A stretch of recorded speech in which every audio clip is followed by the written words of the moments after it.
I'm alone, but I am not lonely. Think about that for a moment. I am alone, but I am not lonely. Wait, wait, what does that mean exactly? Okay, so I'll tell you what it means. Basically, it means that you are comfortable in your own skin. You're comfortable being alone. Now, am I saying be a lone wolf or don't have any friends? No, of course not. It's not what I'm trying to say. What I am trying to say is that you should learn to be comfortable in your own company. Be somebody who doesn't have to depend on companions or a bunch of friends to do stuff together. Learn to do stuff on your own because there are things, and I'm pretty sure that there are things that you like that your friends don't. For example, I love reading books, but that doesn't mean I'm gonna hit up my boys and ask them, "Oh, come meet me in Barnes and Noble and we can all read books together." It's just not gonna happen. Or the museum. I like art, but doesn't mean I'm gonna text my boys and tell them, "Oh, let's hit up the MoMA." And it's just gonna be awkward. And I highly doubt a bunch of dudes are gonna hit up the museum. I never seen that happen before, unless it's for a school project. But hey, you never know. To each their own. So why am I talking about this? Well, because a lot of guys out there they have to rely on their friends to do stuff together, and it's cool and all, but there are moments in your life where you're gonna have to do things on your own. There are moments in life where you have to get things done on your own, things that are personal to you, and your friends, they're not going to be there for you. You should train yourself that you will have to face the world alone at some point in your life. Your friends are not going to be there forever, and neither is your family. You're going to have to face certain things alone. And when I say that your friends are not going to be there for you, I'm not saying they're going to ditch you. What I'm trying to say is that they'll probably have a life of their own, which they do, which everybody else does. Everybody has a life of their own. They're not always going to be around to help you out. They might, but you shouldn't overdo it at the same time.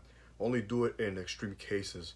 Don't just hit up your boys for something trivial like, "Oh, I just tripped and I got a boo boo." No. If you feel bad about having this problem, don't. A lot of people do nowadays, especially with everyone just having their attention like 90% of the time onto their cell phone. The more time we spend on our smartphones, the more we become dependent on them, sadly. And I've noticed that a lot of us, we can't go past 5 minutes without twitching our thumbs again into our cell phones trying to hit somebody up or crying ourselves to sleep because we're lonely.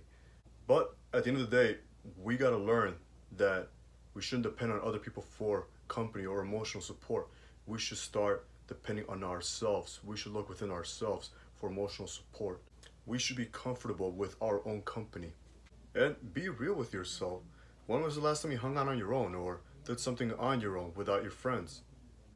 Now, the point of this video is I'm not trying to say don't do stuff with your friends. No, of course not. What I'm trying to say and what I'm trying to emphasize is that there are certain things that you should do on your own. And for some reason, a lot of you see being alone as a bad thing.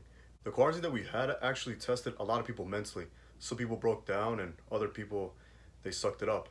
But at the end of the day, quarantine was the best time for you to use all that free space and focus on yourself, focus on your grind. That was the perfect moment for a lot of people to start doing or start testing new things. The last quarantine we had was the perfect time for you to come up with new ideas. And it's also a perfect time for people to rise up, for new millionaires or for new famous people to rise up. I want to use an example, like for example, during the Black Plague with Sir Isaac Newton. Yeah, this dapper young man here, that's Sir Isaac Newton. He developed calculus during the bubonic plague of England in the 1600s. So now you know who to hate for making those complicated mathematical courses in college or high school. You can thank me later, though. No worries. He quarantined himself in his own house with a bunch of math textbooks and just spent his days just studying mathematics, just studying a bunch of formulas.